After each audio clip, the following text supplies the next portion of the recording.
lo que les voy a hablar específicamente es de un tipo de pensamiento que es anterior a la teoría de evolución de Darwin.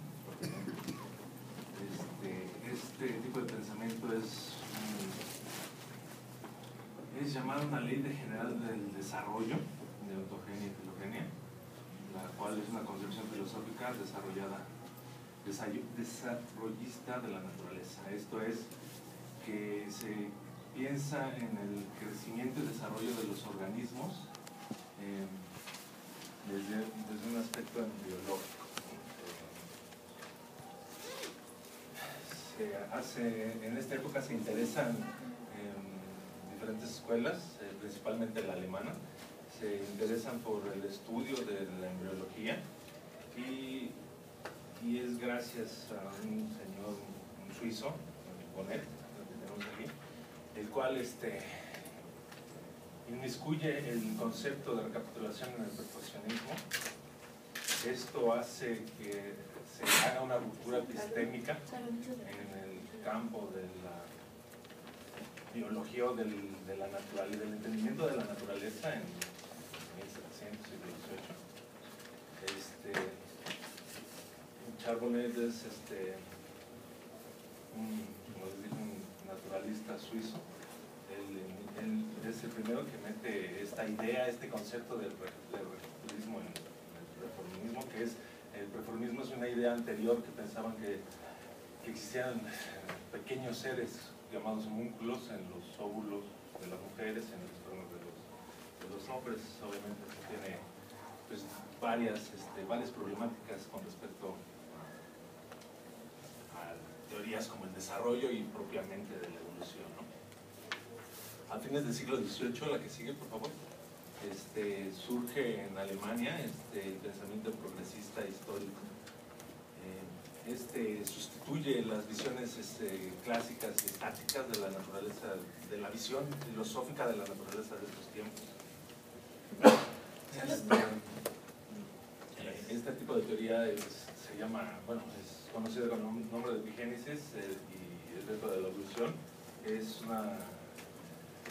Es aceptada como la teoría de la recapitulación, en donde hay diferentes posturas teóricas de las cuales se fundamenta. Una de ellas es que, de la escuela alemana principalmente, es que todos los seres tienen un mismo linaje, una misma creación, un mismo desarrollo. Loveloy, mucho posterior, pero él hace un estudio sobre esta época. Obviamente él conserva él conserva su fidelidad a la antigua idea de la cadena del ser. Él marca una continuidad de gradación, pero es el nuevo pensamiento progresista de la cadena, pues es rígida, ¿no? Y en entidades inmutables. En cambio esta que hace la ruptura epistémica, pues no es rígida, es más, la que sigue, por favor, es más flexible. Esta teoría, este tipo de pensamiento en Alemania se conoce como Naturphilosophie. Es una expresión del desarrollismo, propiamente del documento, es el crecimiento y desarrollo de los órganos vistos desde la manera embriológica. La que sigue, por favor.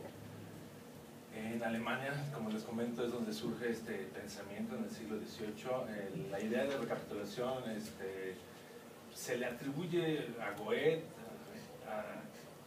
aunque no en todo su marco duro, ¿cómo decirlo? No en toda su expresión, porque un ruso, que Meyer, en 1793 es el primero que la saca. Después es retomada por diferentes autores alemanes como Meckel, Ockel y Haeckel. Ellos son partidarios de la recapitulación. La que sigue, por favor.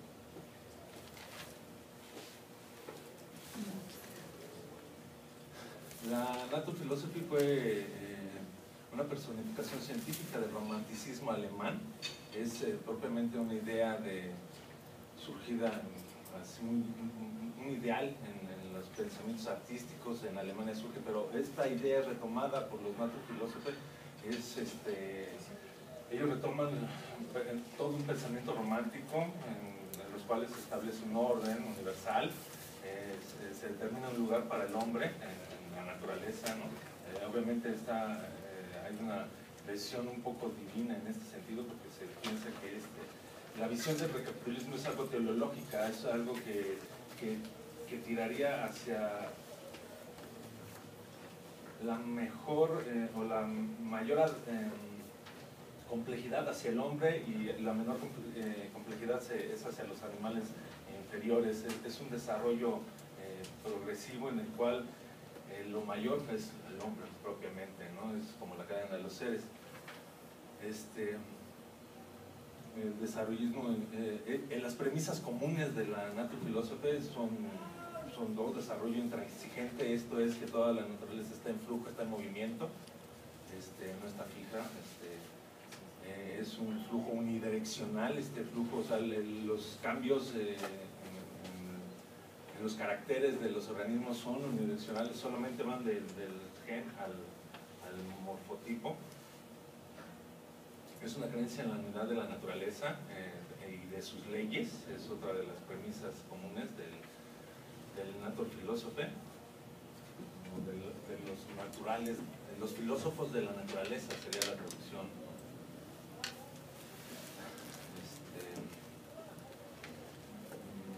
El hombre es la configuración superior, como se los decía, en la materia de la tierra. Son una sola. Schelling es el primero, uno de los más renombrados y iniciadores de esta corriente recapitulista. Estas leyes de la naturfilosofía o del recapitulismo, de las leyes naturales, operan en la misma manera sobre los procesos y todos los objetos, ¿no? Todos los dualismos previos se disuelven en un universalismo biocéntrico. Esto es de que todos los organismos biológicos y naturales tienen una tendencia hacia lo humano o hacia lo divino. La naturfilosofía, aparte de ver los propios caracteres biológicos, se enfoca, bueno, depende del autor, creo que es Serre, el francés, donde él enfoca pues las habilidades cognitivas y el desarrollo de cómo influyen obviamente en el desarrollo, en el crecimiento de los organismos. El pensamiento recapitulista es una creencia a priorística, esto es, son términos a priori, son términos que están ahí, ¿no? Se puede notar a través de, obviamente, los estudios que hace Haeckel y diferentes de esta época embriólogos, que hacen dibujos y estudios en embriones y empiezan a categorizar ciertos caracteres que tienen estos embriones y dicen que estos embriones en diferentes etapas están reproduciendo la vida de las especies adultas. Se está haciendo la vinculación de obviamente la ontogenia repite la filogenia, ¿no? Lo que es la premisa de Haeckel, ¿no? La primera premisa. Pero en ese sentido, la naturaleza biológica romántica del naturfilosofía es una única secuencia de desarrollo, ¿no? Como les mencionaba. Las mismas leyes de la ontogenia y la secuencia histórica de las especies, como Russell dice, se designa como ley de Meckel-Serre. Esta ley es una reguladora de la ontogenia y de la secuencia histórica de las especies. El desarrollo del organismo individual obedece a las mismas leyes que el desarrollo de toda la serie animal. Es decir, el animal superior en su desarrollo gradual pasa esencialmente a través de los estadios orgánicos permanentes que se encuentran bajo de él, ¿no? O sea, repite las etapas anteriores de diferentes especies inferiores a nosotros. Los humanos en ese sentido repetiríamos en todo nuestro progreso ontogenético, embriológico, de etapas de animales adultos en nuestras etapas propias de embriología, ¿no? Entonces, en ese sentido, Ernest Haeckel y demás autores hacen, obviamente, su teoría de la recapitulación. La que sigue, por favor. La teoría naturalista la tenemos que tratar, naturfilosofía la tenemos que tratar seriamente, ¿no? Porque es comprensivo de entender la naturaleza a través de las creencias comunes de una cultura predominante, como cualquier buena teoría, que genera una multitud de hipótesis fructíferas acerca de fenómenos específicos. En este sentido, pues, los fenómenos específicos son el crecimiento y el desarrollo de los caracteres en los embriones, ¿no? Y cómo estos repiten etapas adultas de los animales vivos, ¿no? Y obviamente de las especies que están actualmente. La que sigue, por favor. Dos de los recapitulistas importantes de esta corriente son Oken y Meckel, los dos alemanes. Ahí tenemos sus imágenes, me costó mucho trabajo conseguirlas. Lorenz Ockes es uno de los más naturalistas más importantes de la naturfilosofía. ¿Puedes avanzar la que sigue, por favor? Él hace una clasificación de los animales lineal, adición lineal. Él dice que se adiciona linealmente los órganos. Esto es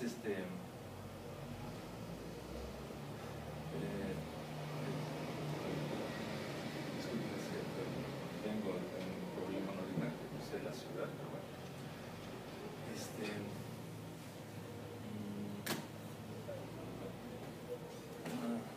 En su propia visión, ¿no? Que desarrolla todo el desarrollo que empieza con un cero. Él dice que todo el desarrollo empieza de cero a nada, es de lo más simple a lo más complejo, y avanza la complejidad mediante la adición sucesiva de órganos en una determinada secuencia, obviamente en las etapas propias de la embriogénesis. Esta ley se cumple para todos los procesos de desarrollo en la ontogenia humana y la secuencia histórica de las especies, la evolución en la misma tierra, ¿no? Y Ockel, bueno, ahí tengo dos citas de él, dice: si dirigiéramos una mirada abajo, retrospectiva, al desarrollo del planeta, encontraríamos que comenzó con las acciones más sencillas y después adoptó un carácter más elevado al unir gradualmente varias acciones y dejar de operar en común. La que sigue, por favor. Ockel nos da una serie de tablas o de listas donde él relaciona la ordenación de los elementos, ¿no? Cómo se van adicionando a través hace la comparación con los órganos animales, ¿no? Lo manejan estos cuatro procesos que son muy similares a los griegos, aunque bueno, a mí ahí les hago un comentario. Yo al leer toda la naturfilosofía y lo que yo vi, yo me encontré, no sé, a ver si yo te lo contaré a ti, Juan Manuel, de una relación muy clara con Hermes Trismegisto y los siete elementos de la hermenéutica, ¿no? Cuando ellos, los natural philosophy, manejan que todo es todo está relacionado con lo de arriba y abajo, como dice propiamente la hermenéutica de Hermes Trismegisto, maneja los 7 saberes trascendentales. Ahí yo veo mucha relación con la naturfilosofía. Yo creo que ellos retoman algo de estas filosofías para poder sacar algo nuevo. Todo está unido, dicen en la naturfilosofía de Trismegisto. Y en ese sentido aquí maneja que es más adelante, pero maneja que todo está unido, todo está relacionado entre lo más grande y lo más pequeño, todo está relacionado así al más ínfimo, que es obviamente los órganos, los caracteres en los órganos. Entonces, no sé, a mí me hace ruido ahí en ese sentido. Yo creo que hay mucha relación. La que sigue, por favor. Auken también nos hace una relación un poco, a mí me pareció un poco conflictiva la relación que hace con los animales, y obviamente ese orden que pone intestino, básculo, respiratorio es un poco compleja. El mismo Stephen Jay Gould dice que no es tan importante este sentido, sino simplemente que sus ideas principales que Auken maneja, que va hacia la complejidad, como maneja en el cuadro de aquel lado, todo de lo simple va a lo complejo, va de lo pequeño a lo grande. Este sería uno de los principales autores de esta corriente en Alemania, ¿no? La que sigue, por favor. También Meckel, que es Russell, aduce que Meckel contribuyó mucho en la natofilosofía a promover la teoría de la recapitulación. Meckel acepta la premisa de que la naturaleza está unificada por un único conjunto de leyes. Aquí es lo que también se me hace así muy relacionado. Después de comparar las disposiciones de los órganos con las potencias de las corrientes eléctricas, la concordancia, esta es una cita de Meckel, la concordancia entre las leyes que dirigen la formación de los órganos y aquellas según las cuales operan fuerzas generales parece por tanto verse confirmada por estos hechos. La reducción de muchas partes idénticas a menos órganos más especializados y más coordinados es una antigua verdad de la biología que ha sido redescubierta a menudo. Es conocida generalmente por los biólogos evolutivos de hoy como hoy en día la encarnación tardía como ley de Williston. Esta la busqué, la traté de ver dónde, no encontré nada referido a la ley de Williston. Traté de leer el libro más adelante, no encontré, ya no me dio tiempo de entrar más en el libro, no encontré nada referido a la ley de Williston de Meckel. La busqué por muchos lados, no, la que sigue, por favor. Stephen Jay Gould nos cuenta que Meckel está de acuerdo con Auken en que una única tendencia de desarrollo ha de regir todos los procesos, pero no la relación, no la relaciona como hizo Auken con una adición de órganos a fuerza. Para Meckel la ley del desarrollo es coordinación y especialización. Los animales sencillos poseen muchas partes similares, pero poco coordinadas. Los animales avanzados poseen órganos muy diferenciados y especializados que funcionan juntos en un cuerpo integrado. La operación prueba de una organización más perfecta es la unión de muchas partes individuales en un ídolo, es lo que dice Meckel. El ensayo de Meckel de 1811, que es donde él saca todo su esbozo y saca realmente las aportaciones más grandes en biología.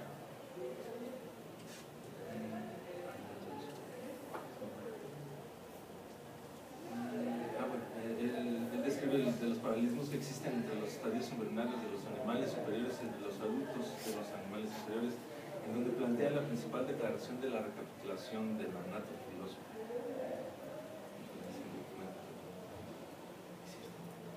La que sigue, por favor. Otra de las corrientes, en la misma corriente, otros autores, más bien los franceses, Serres y Etienne Georges Saint-Hilaire, son los principales oponentes de esta corriente desde Francia. Serres es él es un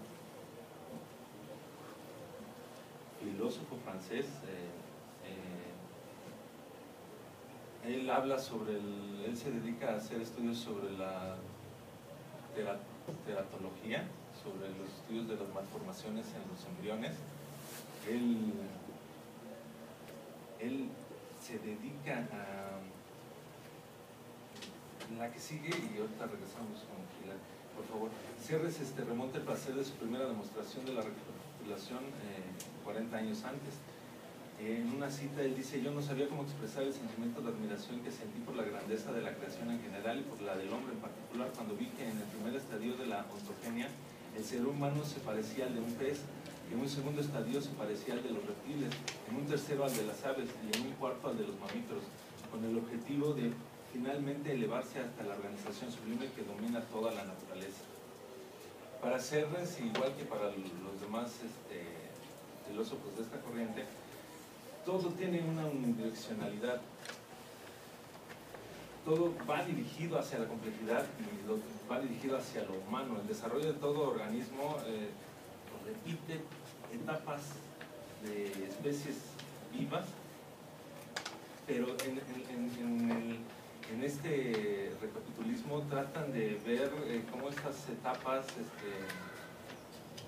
pues en sí están repitiendo, es más, creo que Serres es el que dice que todos los animales inferiores son como abortos de lo humano, porque todos los animales inferiores tendrían la tendencia a llegar o sería la búsqueda en su desarrollo hacia llegar a la perfección o hacia la mayor complejidad, y en este sentido, como la escala de los seres lo maneja estas corrientes, es el hombre o lo divino hacia que se tendría que llegar, porque obviamente hay etapas que no nada más se quedan en lo biológico. Para estos filósofos hay etapas que van más allá, van casi a lo metafísico, al desarrollo de habilidades, lo dicen así, divinas, al alcanzar ese tipo de complejidades y mejor finezas, yo lo podría llamar así. La que sigue, por favor. Serre encuentra no sé de dónde lo obtuvo, un feto de niño mal formado, y él hace una reflexión sobre pensando que es como un molusco, que no ha alcanzado la etapa de desarrollo total en etapas, y él crea, él hace unas aseveraciones sobre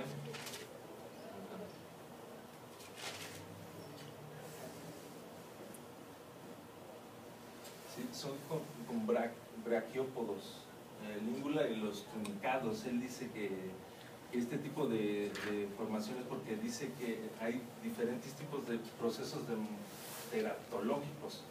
Él le llama a los monstruos por default, que son carecen de partes o capacidades y son comparables a animales inferiores, ¿no?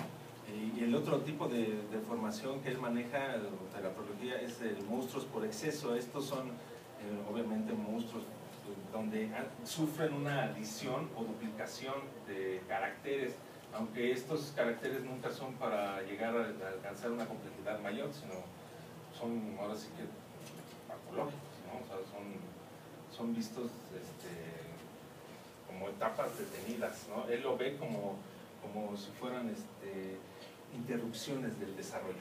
Esa sería la teoría de la interrupción del desarrollo que él maneja, que obviamente hay detenciones o generación de partes nuevas en los monstruos por defecto, ¿no? O por default, ¿no? Como lo manejan. La que sigue, por favor. Uno de los opositores de la corriente del recapitulismo es Van Baer. Él es ruso, Karl Reinhold Ernst von Baer. Él es casi Huxley le decía que era el Darwin, el otro Darwin, del otro lado, obviamente de Rusia. Es una persona muy estudiada, muy especialista en muchas cosas. En ese tiempo yo creo que esta gente no sé si tenían tiempo para hacer otras, pero hacían muchísimo, eran filósofos, biólogos, anatomistas, hacían muchas cosas, ¿no? Él desarrolla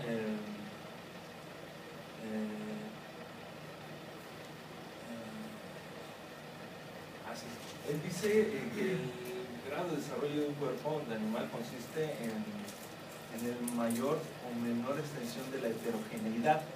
en las partes que lo componen. Cuando más homogénea sea toda la masa del cuerpo, nervios, hueso, sangre y demás, más complicado y más avanzado estará este tipo de organismos, ¿no?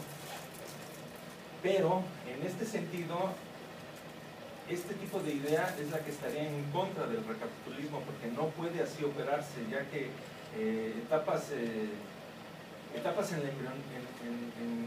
embriones no podrían alcanzar etapas superiores de complejidad, porque sencillamente los organismos están hechos para alcanzar su mismo desarrollo dentro de su misma especie. Entonces no estarían repitiendo procesos filogenéticos en la ontogenia, sino sencillamente él dice que los organismos son como fijos, tienen su desarrollo ya propiamente inmiscuido en sus seres, pero su desarrollo es hacia su especie, no repiten las especies en su proceso ontogenético, ¿no?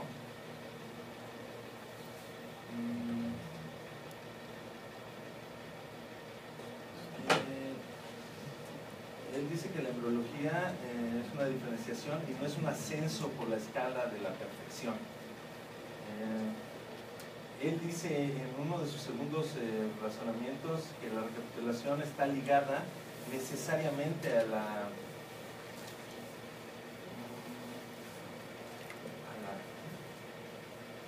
la hipótesis de una escala universal de los animales.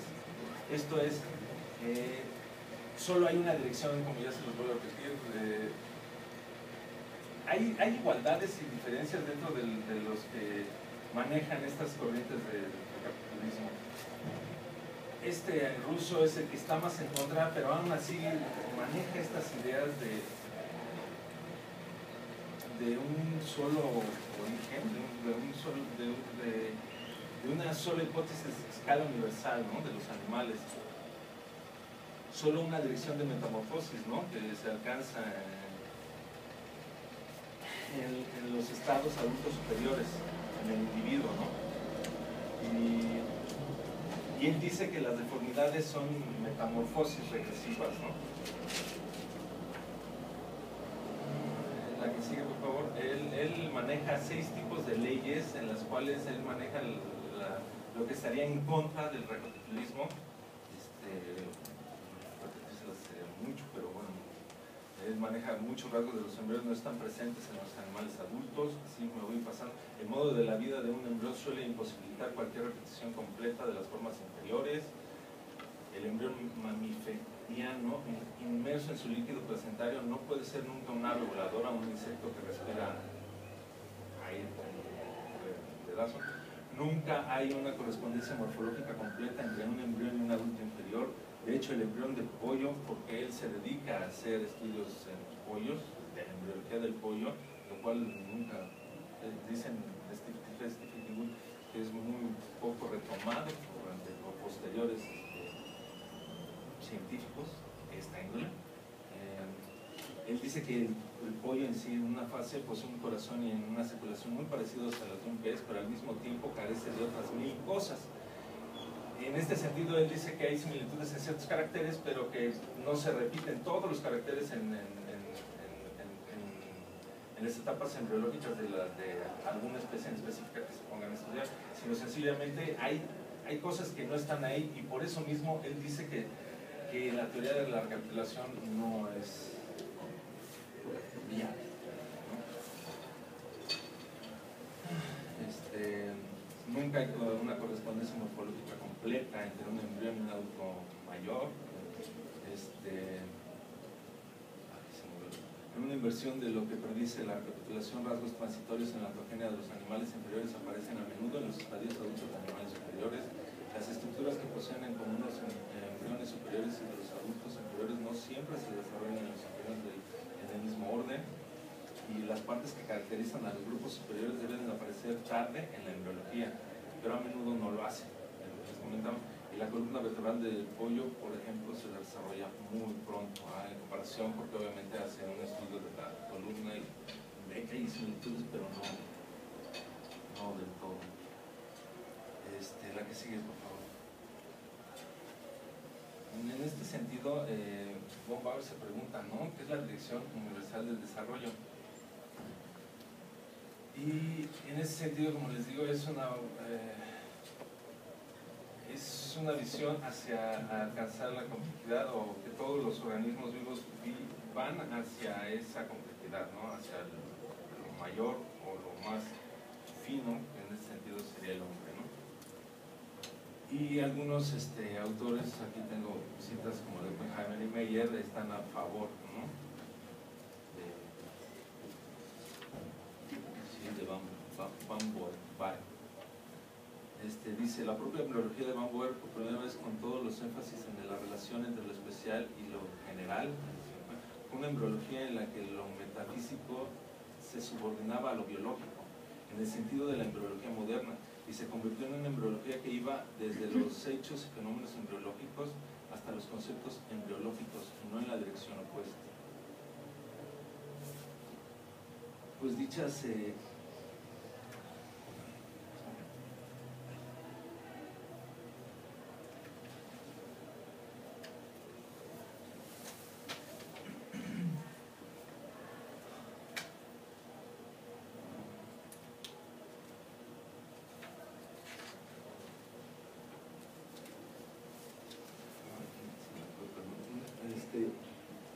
muchas, no sé qué hay, qué trampas, procedían simplemente de la observación de las formas sucesivas que adoptaban los huevos fecundados. Estaban entrelazados con determinadas teoremas metaempíricos y esencialmente metafísicos, que él concebía con 10 deducciones necesarias de las observaciones de las que interpretaría, se deducía según él creía que la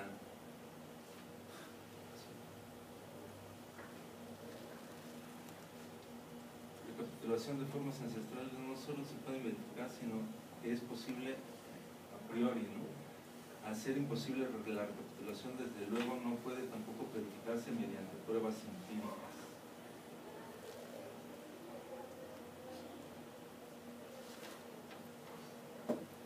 La que sigue, por favor. Los principios de von Baer por cuales no se cumple la recapitulación sería la extensión de la individualización, es el criterio del desarrollo progresivo. El grado de desarrollo del cuerpo de un animal consiste en la mayor o menor extensión de la heterogeneidad en las partes que lo componen. Cuanto más homogénea sea toda la masa del cuerpo, menor será el estadio de desarrollo. Hemos alcanzado un estadio superior si los nervios y músculos, sangre y material celular se diferencian claramente. Cuanto más diferentes sean, más desarrollado sea el animal. Es lo que les comentaba hace rato. Desde esta concepción del desarrollo, la recapitulación no puede tener lugar. El vertebrado embrionario en cada estadio es un vertebrado imperfecto y sin desarrollar. No puede representar a ningún otro animal. La embriología es diferenciación, no un ascenso por la escala de la perfección. Sobre esta base, von Baer enuncia sus famosas leyes del desarrollo, el epítome de su contribución y probablemente las palabras más importantes en la historia de la embriología, que sean las características generales de un grupo grande de animales aparecen antes en el embrión que las características especiales. Las caracteres menos generales se desarrollan a partir de los más generales, y así sucesivamente, hasta que aparecen los más especializados. Cada embrión de una especie determinada, en lugar de pasar a través de los estadios de otros animales, se aparta cada vez más de ellos. Fundamentalmente, por lo tanto, el embrión de un animal superior nunca es como el de un adulto de un animal inferior, sino solo como su embrión. En ese sentido, pues, como les mencionaba, pues sí, Van Baer no está a favor del recapitulismo en todos sus sentidos. Y bueno, la que sigue, hay otro, todavía el último de los filósofos que se encarga de manejar este tipo de recapitulismo, es el más reciente, se podría decir, él maneja su paralelismo triple. Él en sí es Luis Agassi, es un suizo él.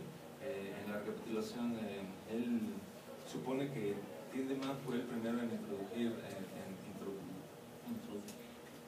introducir a Agassi en la recapitulación en Heidelberg en 1826,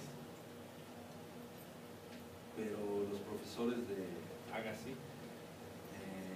en Múnich, Dollinger y Oken, pudieron haber ejercido una mayor influencia en Agassi, ¿no? Agassi es un geólogo, él propone las teorías del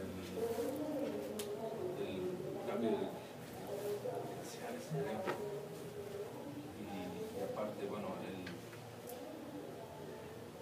él propone su paralelismo triple, la que sigue, y él hace un estudio de peces en donde él hace el estudio de los peces fósiles en 1833 y 1843, donde hace los estudios de las colas, donde dice que las colas heterocerca, que son más parecidas a los de los tiburones, son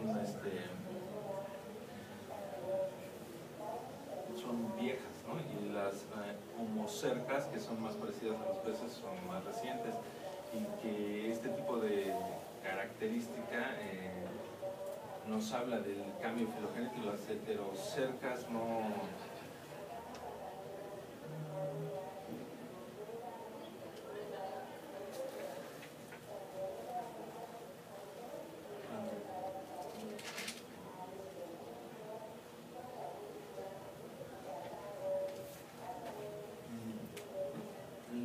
La que sigue, por favor. Agassi encuentra una explicación dentro del sistema de pensamiento de Cuvier, y él había definido la recapitulación como una correspondencia entre dos series, estados embrionarios y adultos de las especies actuales.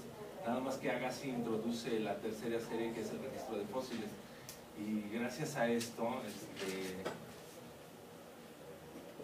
la secuencia fundamental que se engendra gracias a más bien el registro fósil es la secuencia que fundamenta y engendra las otras dos, que sería el de estadios embrionarios y el de adultos especies actuales.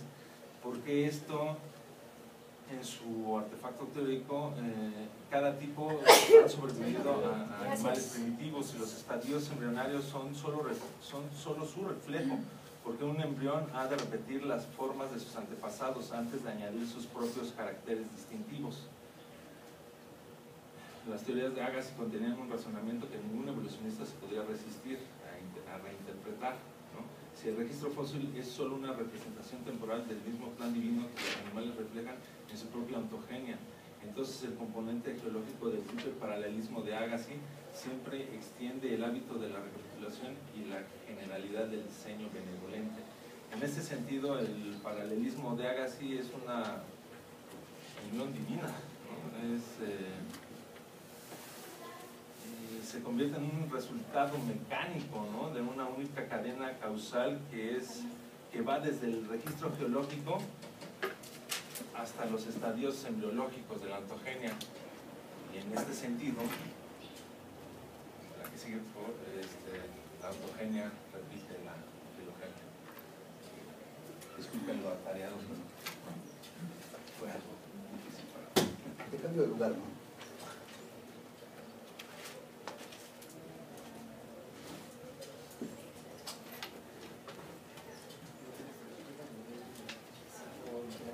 ¿O tienen una pregunta? Vamos a tratar de entender algunas ideas. Para entender algunas ideas hay que ponerlas en ciertos contextos. Hay ideas que a veces alguno lee y suenan completamente extrañas. Por eso hay que revisar el contexto en el que se hicieron muchas veces, y solo ahí se comprende. En ocasiones vemos supuestos metafísicos mezclados con supuestos científicos y no nos ponemos en un contexto específico, y entonces es difícil comprenderlos. Este texto trata de poner el pensamiento de una serie de personas bastante cercanas a nosotros, esto es Alemania del siglo XVIII. Piensen solo en los adelantos en la física que había en Alemania del siglo XVIII. Y luego, mira uno este tipo de ideas, piensa que, ¿qué pasó aquí? Lo primero que puede verse es que la ciencia no es un monolito que avanza exactamente igual. Sobre todo la filosofía natural es lo que en ese momento es considerado la ciencia. La escuela de la filosofía trascendental, la escuela de la embriología alemana, es importante comprenderla en un curso de ontogenia y filogenia porque al final lo que hizo es poder hacer consciente a la gente de muchas cosas de las que no era consciente. Voy a tratar de desarrollar esto brevemente. La teoría de la evolución que hoy tenemos, la que aprendemos en la escuela, es una teoría de información y selección de información. Es una teoría que nos permite prescindir de la embriología en un momento dado para explicar el orden de la naturaleza. Cuando uno revisa históricamente las cosas, esto no siempre fue así. Por otro lado, pensemos en esto. ¿Qué tal es ver la embriología como tal? Y sobre todo, ¿qué tal es ver la ontogenia sin una teoría de la evolución, por ejemplo, o sin una teoría alguna? ¿Qué tal ver el despliegue de un cigoto convirtiéndose en un animal adulto y no tener una teoría dentro? Eso hace que las cosas parezcan raras y entonces parece que se están de teorías raras. Voy a tratar de decir qué quiere, en dónde está enmarcado este pensamiento, luego cuáles son las ideas importantes de este pensamiento y finalmente por qué es importante que en esta clase se vea ese pensamiento. Lo repito breve. ¿En dónde está enmarcado? ¿Cuál es este pensamiento? ¿Por qué es importante que lo conozcamos? Y luego haremos la exposición que sigue porque entonces tiene más sentido. Primero, cuando uno revisa a los griegos y de repente los compara con este tipo de ideas metafísicas, parece que se está ante la misma cosa.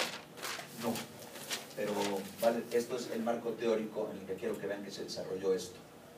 Los griegos se dividieron en unos griegos los atomistas, esto es, personas que quieren explicar la naturaleza del mundo, por ejemplo Anaximandro, por ejemplo Empédocles, por ejemplo Tales de Mileto, aquellos que hablaban de las sustancias de la Tierra, son todas las teorías que tienen que ver con los elementos, por ejemplo, y cómo los elementos pudieron mezclarse en procesos para generar la naturaleza.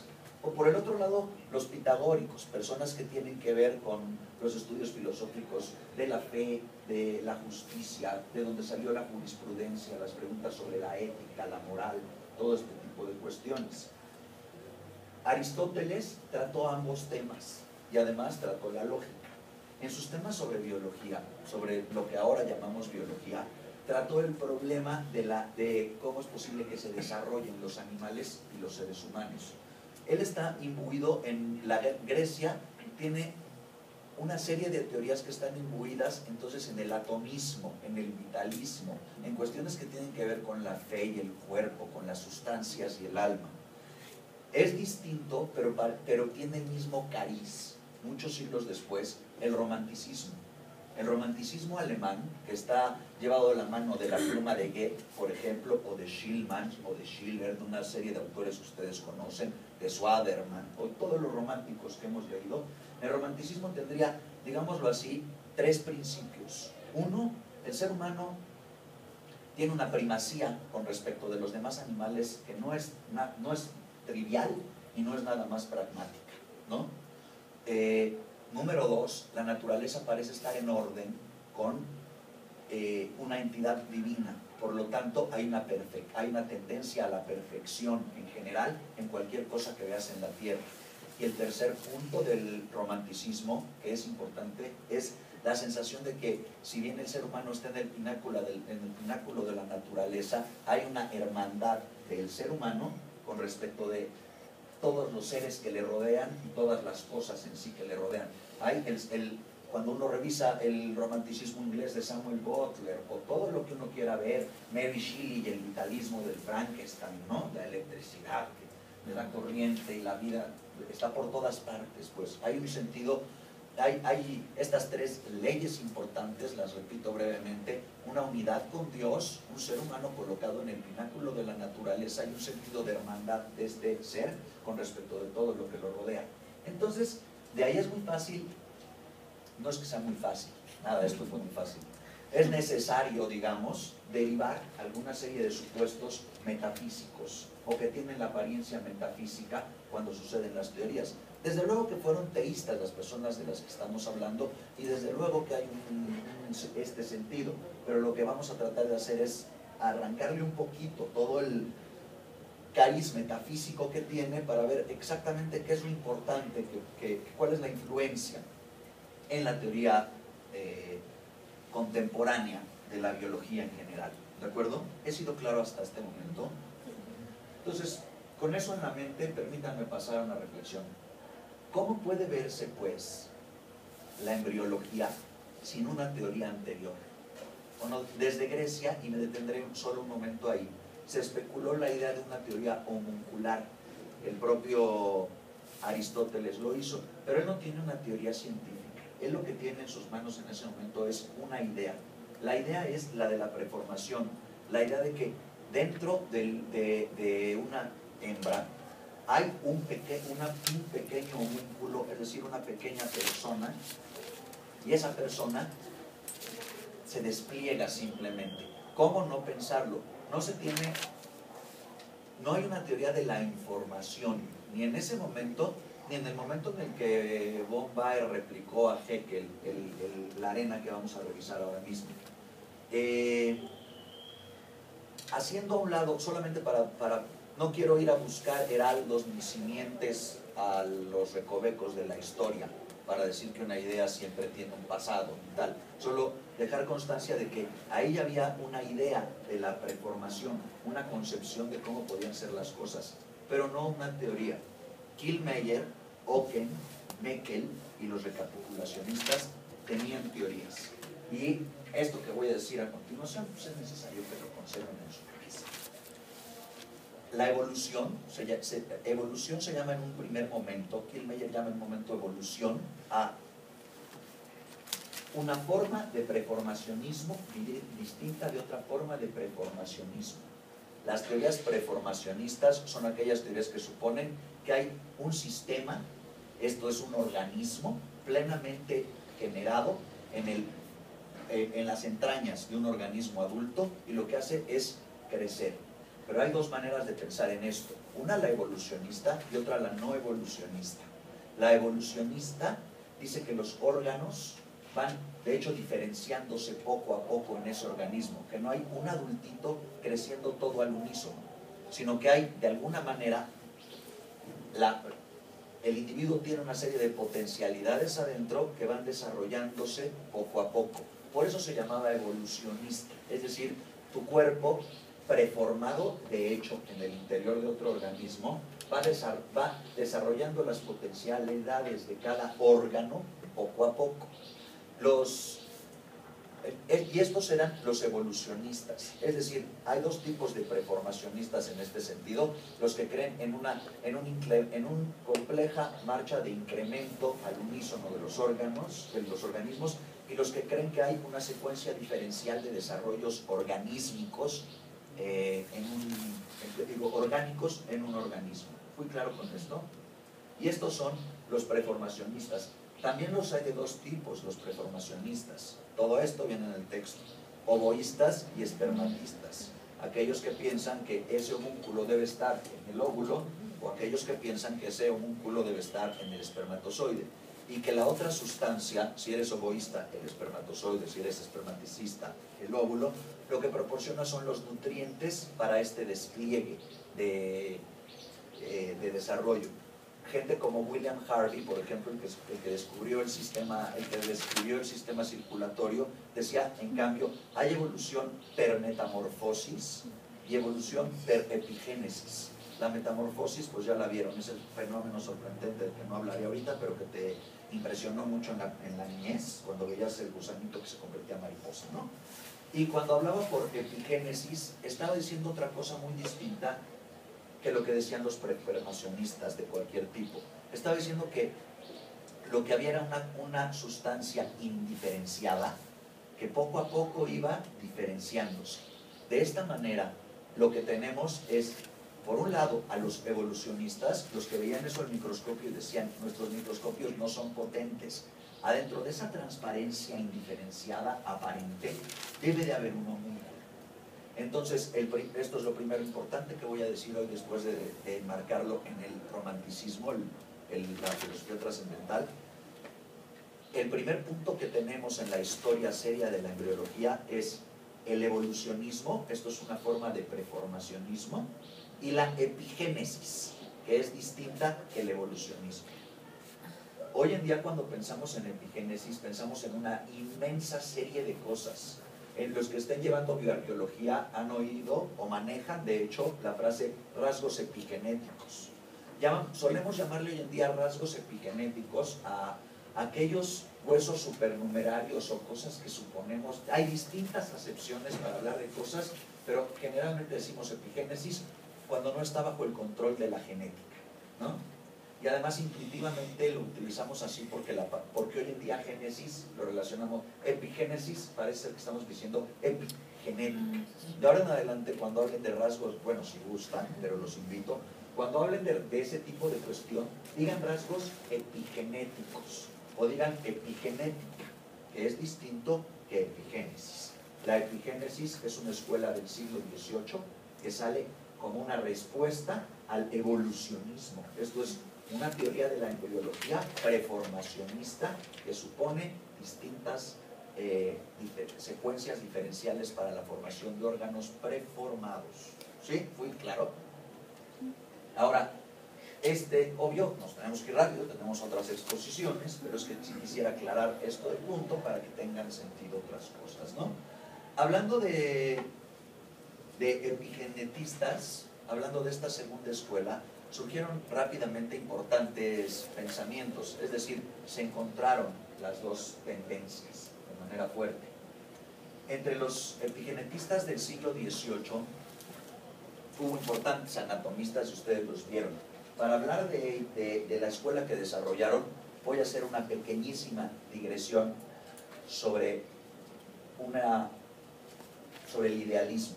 La filosofía trascendental, pues ya saben, si es trascendental, está basada un poco, o recibe su nombre, de los trascendentes kantianos, es decir, de la filosofía ideológica.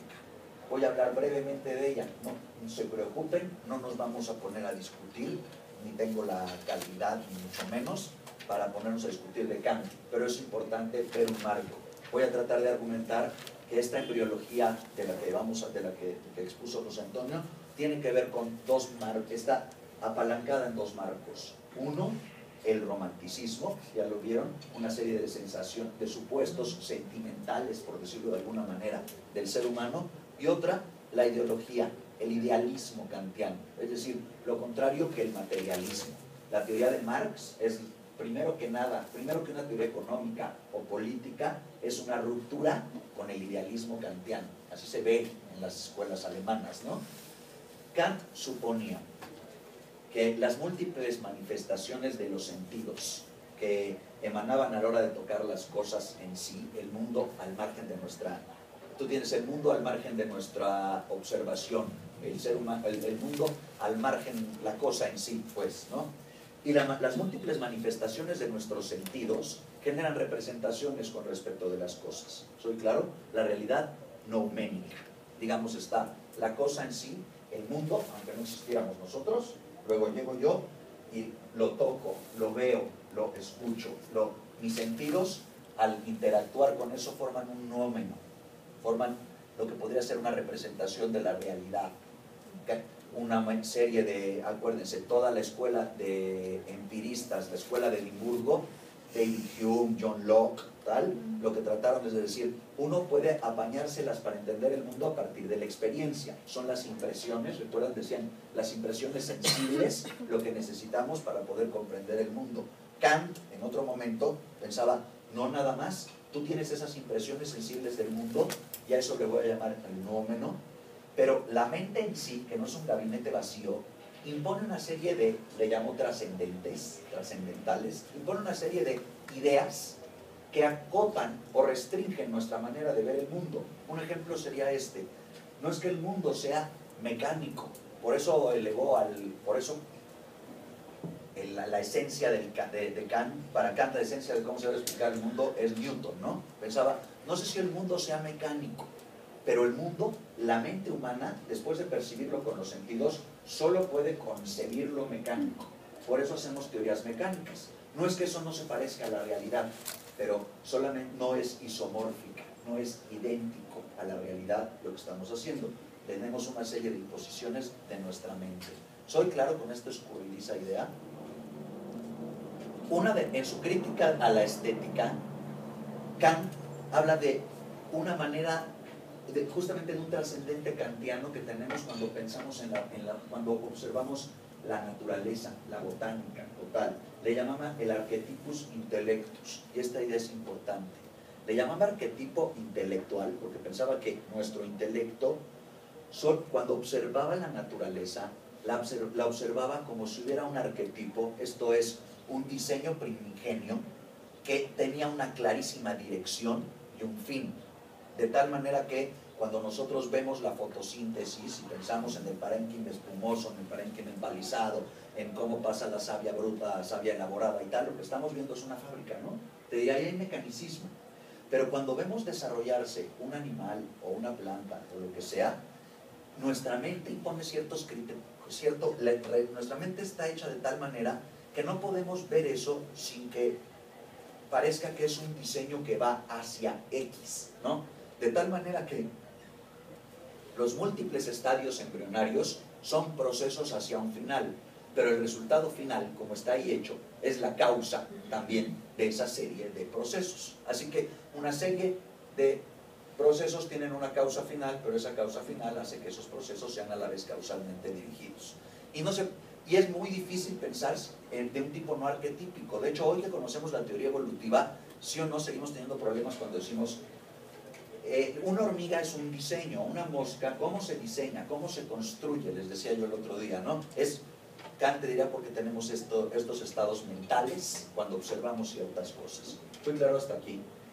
Entonces, en el sentido de arquetípico, en el sentido de un diseño hacia una causa, y con el romanticismo junto, está pensada la filosofía, la morfología trascendental. Esa es la filosofía que respalda a la morfología trascendental.